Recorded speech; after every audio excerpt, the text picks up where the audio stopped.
If you are dating in 2026, you know the feeling. Hmm. You open an app, you start scrolling, and suddenly Mm-hmm. it just feels less like connection and much more like online shopping. Yeah. We're looking at human beings as if they were just, curated products on a digital shelf. That feeling is so real. And it's rooted in the structure of the system itself. I mean, Yeah. we are all swimming in a dating landscape that has fundamentally replaced genuine human connection with, like, immediate validation. Right. The whole operation is designed to keep you swiping, keep you entertained, but not necessarily to help you link up in a meaningful way. And this creates these surprisingly consistent psychological traps. And that is exactly why we're doing this deep dive. We have a whole stack of sources here: psychological research, behavioral analysis, Hmm. notes from people who study these apps, and we're going to tear down that digital mask we all wear. Hmm. We're going to reveal the 3 biggest psychological mistakes people make, in those first impressions and early interactions. Hmm. Our mission today is to give you the shortcut from that frustration to informed action. By understanding the science behind the swipe. Exactly. Okay, let's unpack this, starting with what seems like the biggest foundational mistake: the profile itself. The profile, the first glance. That is absolutely where the trouble begins because it triggers this really powerful cognitive shortcut in our brains. I mean, I get the instinct. We're all putting our best foot forward. We've got the perfect lighting, Mhm. the carefully cropped photo, Oh, the witty, concise bio that we spent like 3 hours editing with our friends. It's a highlight reel. It is. It's a highly curated version of ourselves, and that's the immediate hurdle. But, the sources also ask, isn't putting your best foot forward just a necessary survival mechanism? That's a good question. Where is the line between confidence and, well, outright deception? Well, the line is drawn by the person viewing it almost immediately, and honestly, often unfairly. Because of the halo effect, right? Exactly. It's a well-documented psychological phenomenon.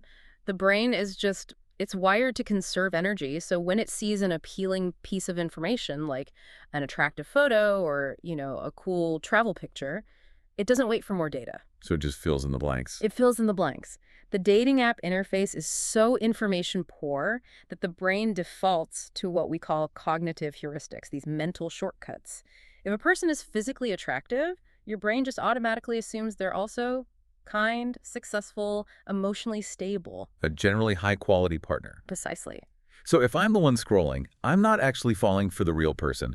I'm falling for a polished, idealized character I basically created in my own head. Yes, using their filtered photos and vague bio as like the blueprint. That feels like a massive setup for failure. It is. You are assigning all these qualities that haven't been earned or demonstrated. So the inevitable reality of meeting a real complex human being, it just rarely measures up to that character you built. The person sitting across from you is already starting at a deficit.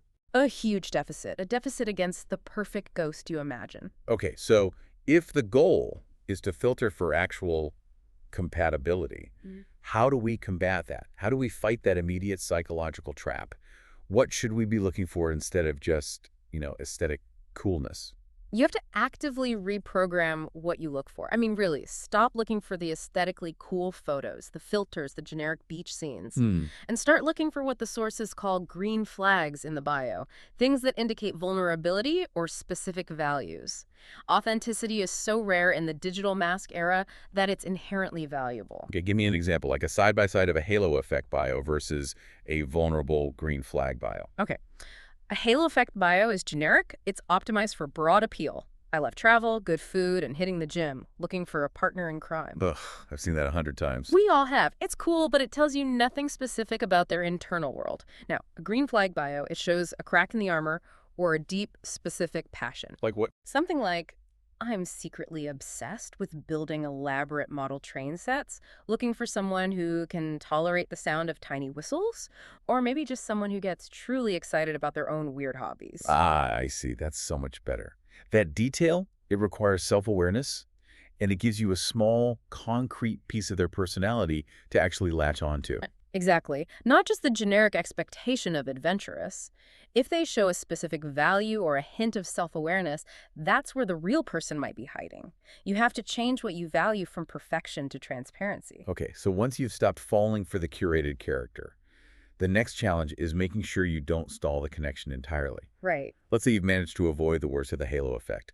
You match, you start texting, the vibe is great, the jokes are landing, and you're thinking, wow, I finally found someone interesting, and then you just get stuck. The cycle. You just text for 2 weeks. Here's where it gets really interesting. This is the second major pitfall. We call it the pen pal syndrome. You have this perfect connection on paper, but it never, ever translates to a meeting in the real world. And it's an active chemistry killer. Right. A huge one. There's a critical timeline that behavioral science sources cite over and over again.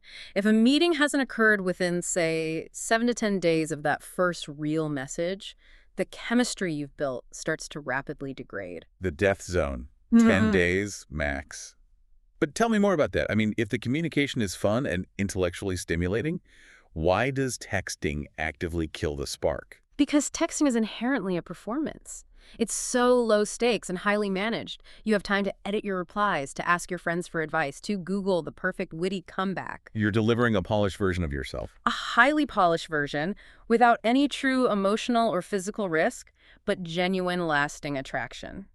That's a powerful biochemical event. It does not run on polished text. So what are we missing? What are those specific non-digital cues that are so necessary? We're missing literally everything that concerns authenticity. We need body language, those tiny microexpressions our brain processes without us even knowing. We need vocal tone, the subtle cues of stress or calm. Right. And yes, scientifically, we even require things like smell and general physical presence, which trigger pheromonal responses our brain uses to judge compatibility.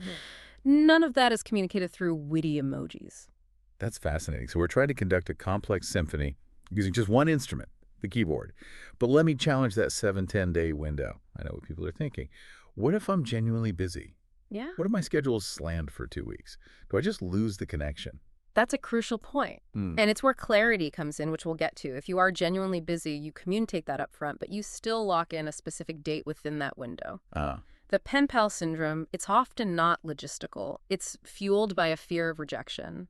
We prefer the safety of the digital illusion because the high-stakes thing we're avoiding is the possibility that the real person doesn't like us. Okay, I see the danger there. So the devastating consequence is that you spend weeks building this intense emotional bond with what is essentially a ghost. A ghost, a texting persona. You fall in love with the fantasy. And then when you finally force that first date and there is zero physical chemistry, It's crushing. it feels like a devastating breakup. You feel heartbroken. Even though it was your initial meeting, you're mourning the loss of the digital ghost you created. So the advice is use the chat for logistics, secure a meeting. Yes. Don't use it as an emotional substitute for connection. Move the relationship into the real world fast, or move on to someone who is ready to prioritize meeting you. Which brings us to our third major mistake, one that just feeds insecurity on both sides. The coolness games. Right. We all know the drill. Waiting exactly 3 hours to reply, even though you saw the notification 5 minutes ago. Being vague about your schedule, generally playing hard to get because you think that manufactured indifference is magnetic. And people do this because they're trying to signal high value.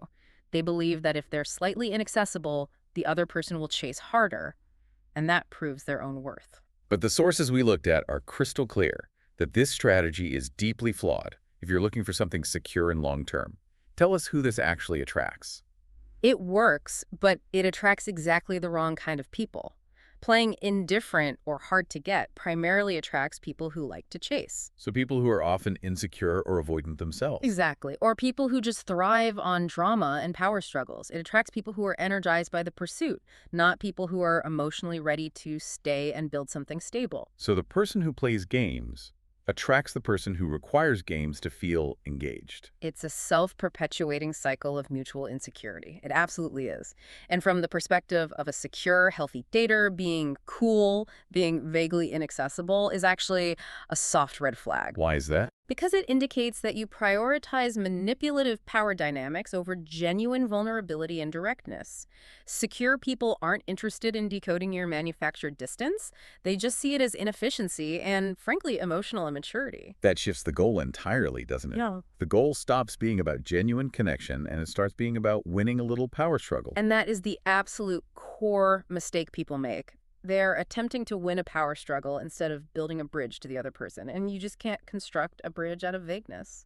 So if coolness is out, what is the ultimate high-value trait we should be showing, especially for someone who is secure and confident? Clarity, without a doubt. Healthy, secure people value clarity and consistency above almost everything else.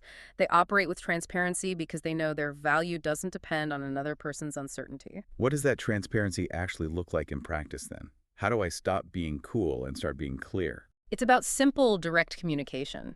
Instead of replying, maybe I'm kind of busy this week, a clear person says, I would love to see you, but I'm slammed until Friday. I'm free Saturday at 7. Does that work for you? It's a simple philosophy. Super simple. If I like you, I tell you.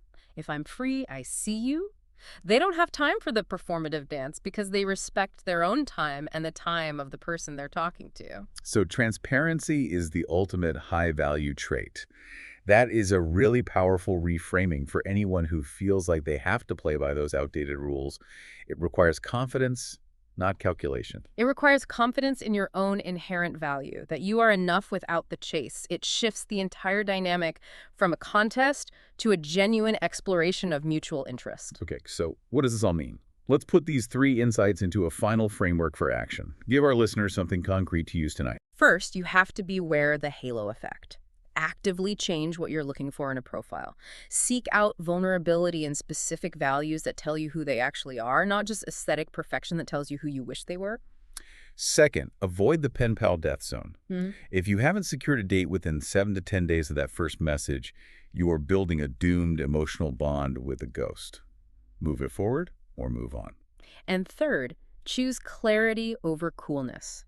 Transparency is the highest value you can offer. Stop trying to win a power struggle and just focus on building a bridge. Secure people want connection, not games. That's a powerful shift in perspective that respects both your time and your emotional health. We are just scratching the surface here, too. Our source material points to a lot of interesting next steps.